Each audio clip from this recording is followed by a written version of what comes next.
मैं हूं नंदकिशोर जोशी, क्रांति Orissa web TV executive editor. मैं आज आपके सामने आया हूं एक संपूर्ण नए विषय को लेकर। विषय का नाम है टाटा पावर सप्लाई द्वारा आम उपभोक्ताओं की ठगी, मतलब चीटिंग। टाटा पावर कर रहा है उड़ीसा के आम उपभोक्ताओं को, आम कंज्यूमर को ठगी। इसी विषय पर मैं आज आपके सामने आया हूं, उपस्थित हुआ हूं दो शब्द बोलने के लिए। हमारे राज्य में, उड़ीसा में, पिछले करीब 3-4 महीना पहले टाटा पावर सप्लाई ने यहाँ पर कार्यभार संभाला था। और टाटा पावर सप्लाई जो कार्यभार संभाले हैं, हमारे राज्य की शासन व्यवस्था के अनुसार एक यहाँ पर OERC कार्यरत है सरकार के द्वारा, उड़ीसा सरकार के द्वारा। OERC का मतलब हुआ उड़ीसा इलेक्ट्रिसिटी रेगुलेटरी कमीशन। ये जो OERC है ये रेट तय करती है। और टाटा पावर वाला तो जो है, पहले से पावर सप्लाई की सारी व्यवस्था उड़ीसा में हो रखी है। ये केवल बंटन कंपनी है, डिस्ट्रीब्यूशन कंपनी। अर्थात इसी का अगर आप देखें, अगर व्यावसायिक तौर पर देखें तो इसका कोई इन्वेस्टमेंट नहीं है उड़ीसा में पावर सप्लाई के अंदर में। पहले से सारी व्यवस्था थी। टाटा पावर सप्लाई ने आके उस व्यवस्था का हिस्सा बना और पहले जो कंपनियां दिया करती थी बिलिंग, उस कंपनी के जगह पर ये एक नई कंपनी आ गई है। ये कंज्यूमर लोगों को बिलिंग करती है। टाटा पावर कंपनी के बारे में मैं बताऊं, ये 4-5 महीना पहले जैसे ही ये कंपनी आई, तैसे ही आते ही तुरंत इसने रेट बढ़ा दिया पावर सप्लाई का, पर यूनिट का। अब इसी महीने एक बार तो रेट बढ़ा दिया था, अब इसी महीने दोबारा रेट बढ़ा। OERC जो उड़ीसा इलेक्ट्रिसिटी रेगुलेटरी कमीशन है, उसके जो मुखिया होते हैं, एक सीनियर IAS अधिकारी उसके मुखिया होते हैं। सरकार द्वारा नियुक्ति प्राप्त IAS ऑफिसर उसके मुखिया होते हैं। उन्होंने टाटा पावर सप्लाई ने अपनी फरियाद की उनके पास कि देखिए जी, हमारा जो खर्चा है, हमारा जो इंफ्रास्ट्रक्चर हमने दिया है, वास्तव में इनका कोई इंफ्रास्ट्रक्चर नहीं है। पहले से जो इंफ्रास्ट्रक्चर सरकार की तरफ से था, उड़ीसा स्टेट इलेक्ट्रिसिटी बोर्ड का इंफ्रास्ट्रक्चर, उसके बाद दूसरा जो कंपनियों का इंफ्रास्ट्रक्चर, वही सेम इंफ्रास्ट्रक्चर इनके काम में आता है। लेकिन इन्होंने सरकार को या OERC को जैसे तैसे करके उनको भला फुसला कर उनको अपने पक्ष में कर लिया है और उनको बताते हैं कि हमारा खर्चा, बिलिंग का खर्चा इत्यादि बहुत है, इसलिए कम से कम 30 पैसा पर यूनिट बढ़ाया जाए। और OERC ने यहाँ पर लोगों के लाखों लोगों के प्रतिवाद के बावजूद, विरोध के बावजूद, आम जनता उड़ीसा के लोगों ने काफ़ी विरोध किया, उसके बावजूद भी 30 पैसा पर यूनिट बढ़ाने की टाटा पावर को अनुमति दे दी इसी महीने 4 अप्रैल को। मतलब जो भी लोग चिल्लाएं, हल्ला गुल्ला करें, विरोध करें, धरना दें, प्रदर्शन करें, डेमोन्स्ट्रेशन करें, कुछ भी करें, लेकिन प्राइवेट कंपनी को OERC ने उस प्राइवेट कंपनी के साथ में समझौता कर, उसके साथ में जैसा भी हो, साठ-गांठ कर या कैसा भी हो, उनके समर्थन में फैसला दे दिया और 30 पैसा पर यूनिट बढ़ोतरी का ऑर्डर दे दिया इसी महीने 4 अप्रैल को। अर्थात टाटा कंपनी 4-5 महीने ही हुई है उड़ीसा में आए, लेकिन पहले तो आते ही उसने 20 पैसा का बढ़ोतरी का ले लिया था समर्थन। अब दूसरी बार 3-4 महीने के अंदर में 30 पैसा बढ़ोतरी का समर्थन दे दिया। इसका मतलब ये हुआ कि टाटा पावर ने यहाँ पर देखा कि यहाँ हमारी दाल गलेगी, यहाँ हमारी पोल भी चलेगी, इसलिए उसने सारे यहाँ पर जाल बिछा के रखे हैं। अब मैं आपको बताऊँ कैसे टाटा पावर कंपनी ने यहाँ पर लोगों को चूना लगा रखा है, चूना लगा रही है। उसके बारे में मैं आपको 2 उदाहरण दूंगा। आप समझिए कि 30 पैसा पर यूनिट बढ़ाने की इसी महीने 4 अप्रैल को OERC ने टाटा पावर को आदेश दिया। तो उन्होंने इसी महीने अप्रैल महीने में 4 तारीख के बाद वो लोग जाएंगे बिलिंग करने, उसके ऊपर 4 तारीख के ऊपर वो लोग लेंगे 30 पैसा पर यूनिट चार्जेस।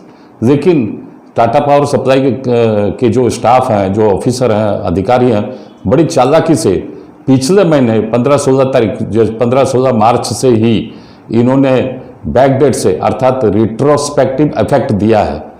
वहीं से इन्होंने इन्हेंस्ड रेट का बिलिंग लोगों के सामने पकड़ा दिया, आम कंज्यूमर को। अब आम कंज्यूमर को एक्चुअली भोले भाले कंज्यूमर है, उनको कुछ मालूम भी नहीं है, क्योंकि सबको मालूम है, पेपर में, उड़िया अखबार में, सब में आ जाता है, मीडिया में, कि टाटा कंपनी का पर यूनिट चार्जेस बढ़ गया। अरे भाई, बढ़ तो गया, बढ़ा तो दिया है OERC ने, लेकिन उसका इफेक्ट कब से दिया है? उसका इफेक्ट दिया 4 अप्रैल से।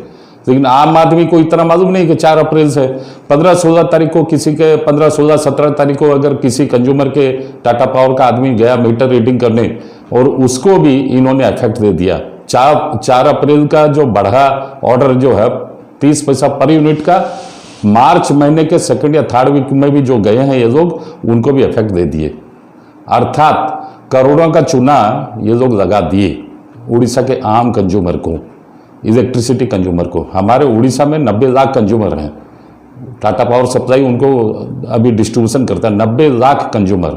उसमें 15-16 मार्च 17 मार्च से ये लोग बिलिंग जिनको दिए हैं, उनका तो समझिए लाखों करोड़ों में चूना लगा दिए ये लोग। अब मैं आपको दूसरा उदाहरण दूं, ये लोग क्या करते हैं, आप सबके घर में, दुकानों में, व्यावसायिक प्रतिष्ठान में, इंडस्ट्रियल प्रतिष्ठान में, सबको ये जाके ये लोग मंथली बिलिंग पकड़ाते हैं। सपोज कीजिए एक आदमी का, मैं एक बहुत छोटे से छोटे कंज्यूमर की बात बोल रहा हूँ, एक आदमी का एक दिन में 6 यूनिट का खर्चा है बिजली का, तो 30 दिन अगर महीने में होते हैं तो उसके हुए 180, 6 यूनिट इंटू 30 मतलब 180 यूनिट हुए। उसको पैसा देना पड़ेगा 180 यूनिट का, क्योंकि वो कंज्यूम किया 180 यूनिट। ये लोग चालाकी से, टाटा पावर कंपनी के लोग चालाकी से क्या करते हैं, 4 अप्रैल से जो इफेक्ट होना चाहिए था, ये लोग क्या किए हैं कि 5, 6, 7 अप्रैल को गए लोगों के घरों में, लोगों के व्यावसायिक प्रतिष्ठान में, लोगों के इंडस्ट्रियल प्रतिष्ठान में, और उनको बिलिंग पकड़ा दिया पिछले महीने का, जो मतलब उनको बिलिंग पकड़ा, सॉरी पिछले महीने का नहीं, 4 अप्रैल का उनको बिलिंग पकड़ा दी।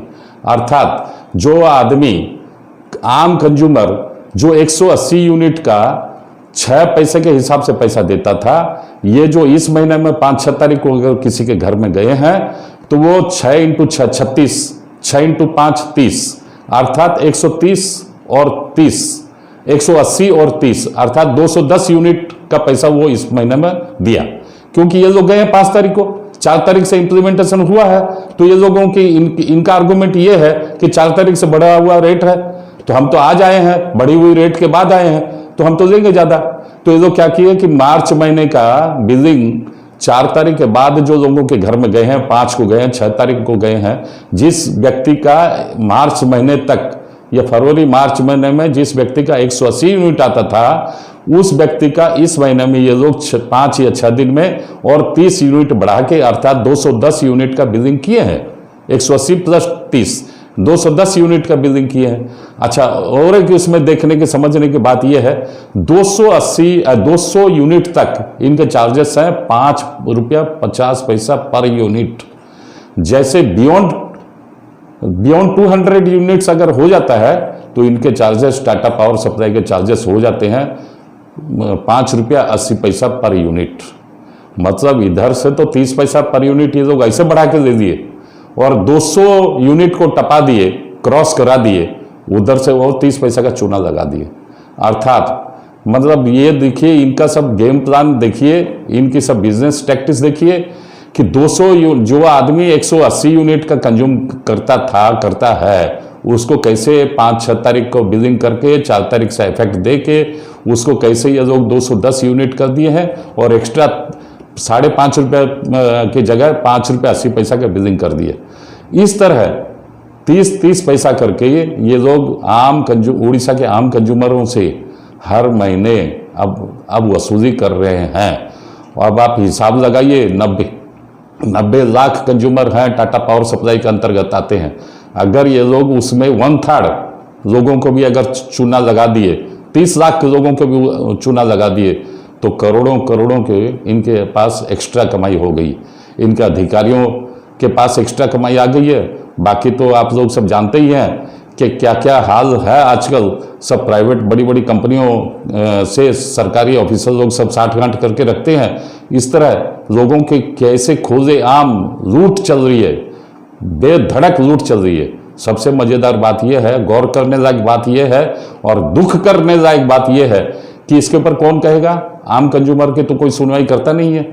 कहीं भी आप जाइए, कोई अगर 2 आदमी 5 आदमी कुछ अगर कह दे कि नहीं भाई रेट बहुत बढ़ गया, ऐसा वैसा, किसी का कोई नहीं, हमारे हिंदुस्तान में आजकल कोई नहीं सुनता है। किसकी सुनाई होती है ना? अगर पॉलिटिकल पार्टी वाले अगर उस मुद्दे को बहुत बड़ा करके उठाएं और लोगों को जनमानस के बीच जाएं और हड़ताल वगैरह करें, डेमोन्स्ट्रेशन करें या कुछ भी करें, चिल्लाचिल्ली करें या मीडिया में आए, तब उनकी बातों का असर होता है हमारे देश की व्यवस्था के अनुसार। तो पॉलिटिकल पार्टी वैसे क्या करते हैं आजकल ना भाई, जो यहाँ के शासक दल है उन्होंने तो ये व्यवस्था दी है टाटा पावर को, तो वो तो वैसे ही चुप है क्योंकि वो शासन में है और उन्हीं के द्वारा टाटा पावर सप्लाई जो है नियुक्ति प्राप्त है और उनके साथ हैंड इन ग्लोव्स है, साठगांठ है। जो यहाँ पर जो मुख्य पोजीशन है उड़ीसा विधानसभा में अर्थात बीजेपी की, उनके साथ साठगांठ है, वो भी चुप रहते हैं, वो भी कुछ नहीं बोलते। तो अब बोलेगा कौन? 1 नंबर पार्टी कुछ नहीं बोलती, 2 नंबर पार्टी कुछ नहीं बोलती पॉलिटिकल पार्टी, अब तीसरी पार्टी है कांग्रेस। कांग्रेस को तो कम से कम बोलना चाहिए, वो तो केंद्र सरकार के विरोध में भी है और उड़ीसा सरकार के विरोध में भी है, राज्य सरकार के विरोध में भी है। उनको तो हल्ला गुल्ला करना चाहिए, उनको तो सड़क पर उतरना चाहिए, उनको तो बारंबार मीडिया में बयान जारी करना चाहिए, प्रेस कॉन्फ्रेंस करना चाहिए, हड़ताल करना चाहिए इत्यादि, जो भी कोविड गाइडलाइंस के अनुसार उनको करना चाहिए ये सब, लेकिन वो भी चुप हैं। बड़े आश्चर्य की बात है और बड़े दुख की बात है कि जिन लोगों को जिम्मेदारी दी गई है पब्लिक द्वारा सरकार चलाने की, और अपोजिशन का भी रोल बहुत होता है, एक गणतंत्र देश में अपोजिशन का रोल भी कोई कम नहीं है, वो काफी होता है, लेकिन यहाँ तो सरकारी दल चुप, अपोजिशन वाले भी चुप। और आदमी करे तो क्या करे बेचारा, मतलब जो बेसहारा बेचारा आम कंज्यूमर, बस उसके द्वारा तो उसके ऊपर तो ठगी, तो उसको तो ठगी महसूस हो रही है और उसको तो चूना लग ही रहा है। और जो अब अगर बचाएगा तो भगवान ही बचाने वाले हैं, भगवान के भरोसे हैं उड़ीसा के आम इलेक्ट्रिक कंज्यूमर। Thank you.